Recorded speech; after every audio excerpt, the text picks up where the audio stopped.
What the vote last night showed that was the Prime Minister got one more vote than she did when she became leader of the Conservative Party.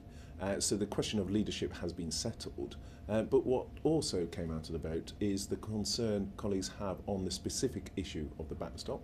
The Prime Minister has listened to that concern, and that is why she is out in Brussels making the case to European colleagues on that point, securing the change that colleagues need to see in order to get behind the deal.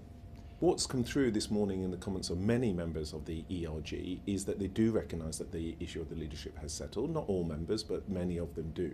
And it's time for the party now to come together in the national interest and deliver a deal that brings certainty to your viewers so that their jobs, their security, the rights of EU citizens here in the UK and the rights of UK citizens in Europe are protected. That's what this deal does. There's a specific issue of concern in terms of the backstop. The Prime Minister has listened to that concern, and that is why she's out in Brussels making the case. Well, colleagues support the deal as a whole.